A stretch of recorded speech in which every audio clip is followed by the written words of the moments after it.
Ƙungiyar manyan mata ta Sweet Sisters da ke ƙasar Ghana ta taimakawa mabukata da kayan abincin azumi a unguwar New Town da ke birnin Ankara. Bisa wanda ya karbi duka sai ya yi addu'a ya ba su.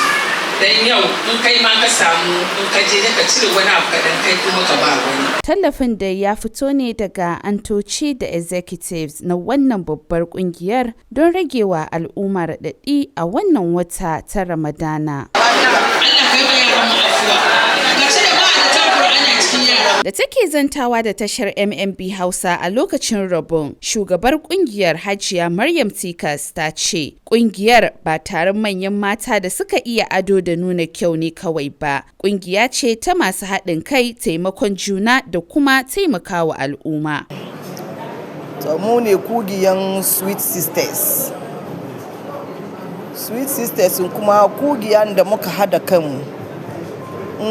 Wani aifu ko aure ko occasion duka dai muna rufe ma juna asiri ta wannan kugiyan ko da yake last year mun yi sarka frankis 500 shine this year kuma muka kuma magana da bayin Allah da mu da su muke taro ko wai kawo taimakon da Allah ya sauke mai muka kara yau ga kuma muke sarakan ga.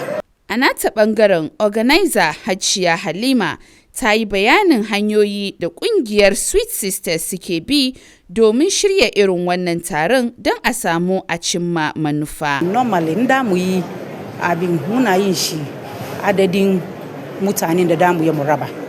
200 and 300 ne. So muna yin coupon.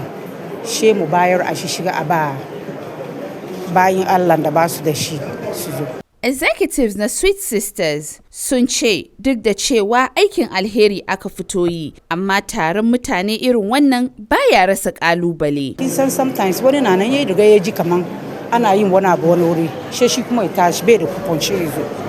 Mu don yayi kan tsari ya kamata mu yi kupon kar wani ya zo bai samu ba.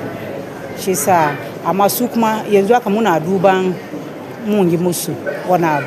Wata mata sofuwa ne ma yanzu na ta zo ta karbi amma ta je ta ajiye ta kuma komo ta ce a bata ita yanzu ta fito wani wuri shi aka bata na kai wurin nike ganin kaman an bata kaga wannan duka bai dace ba ya kamata mutum in aka baka saboda Allah abinda ake baka nan kai ma ka cire ciki kai kuma ka ba wani saboda akwai wata bauyan Allah da aka ganta gaskiya an ganta ga mai iko ajiya ne tana da ikonta she ta ce a bata kufa aka ce ba za a baki kufan ba na ba wanda ba su da iko da wanda mazan suka rasu ne kuma mazan suka rasu ma wanda bai da iko she aka ana ta kufan aka je aka raba daga baya shi ta ce mai shi wai ai ta yi fushi da mai shi matukan bai bata kufan ba kuma ba mu son wannan abu ya faru tsakanin mu musulmai zalla mutu kaka sa kanka cin saraka dole da saraka bai kama da kai ba ka ce ka ci saraka matukan saraka bai kama da kai ba ka ce ka ci kana koma da lamarin ka bayan don Allah don annabi in Allah ya muna iko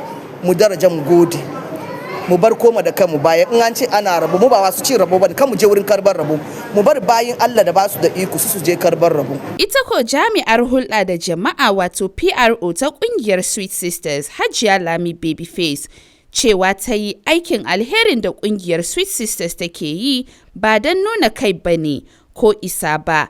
Kuma tana kira ga sauran kungiyoyin matan kasar Ghana da su yi koyi da kungiya ta Sweet Sisters. Aikin Allah ba batun nuna kai. In dai ka yi saboda Allah da annabi, ba batun nuna ka kakka ji da abin da wani dai faɗi. Kai yi saboda Allah, me shin ke duban kaman kai kana ji da kanka yasa kake dan a gani. A'a, kai dai shekaran jiya madan ta yi wani magana, Hajiya Maryam ta ce kaman in ka ce za ka bi da mutum ba ka ba shi magani don in ka ba shi bai da lafiya in ka ba shi magani in ya sha in ya mutu an ce kai kashe shi shi yasa kai dai saboda Allah a ce amma kai saboda Allah ne shi yasa muna roƙon yan waye mu kungiyoyi ba an kara kadai ba inda kowa yake kai kokari cikin unguwanka akwai wanda bai da shi yasa in kai ka ba mai shi kai kuma sabon shekara she ka fi haka nan sai sa Allah ya sa mu gane. Sama da mutane 300 ne suka samu kayan azumi da suka hada da shinkafa, madara, sukari da ganyen shayi. Ga abin da wasu daga cikinsu suke cewa. Allah ba da ladan da ke ciki. Mun gode kwarai Allah sa albarka. Allah karba sosai Allah karba. Allah ya kai aljanna firdausi. Ubangiji ya sa jannati haka Allah ya kai mu cikin gidan aljanna. Allah ya musu albarka, Allah kuma ya shirya mai ƙara ƙungiyar musulunci, ya ƙara ƙarfin musulunci. Wallahi mun gode. A can ba mu samu kokon ba. Shaje ta ce mu zauna ya cus mutane 10.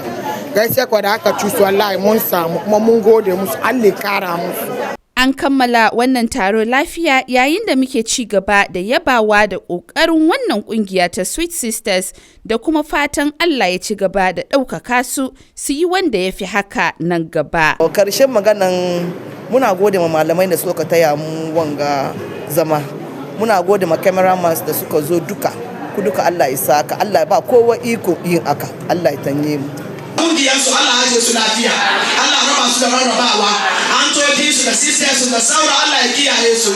Na farko akwai wata bauya Allah, Hajiya Maryama, Hajiya Na'ima, Hajiya Lami Babyface, da sunan da Hajiya Fauziya su Hajiya Fatima sauran ajiyoyi da an toti.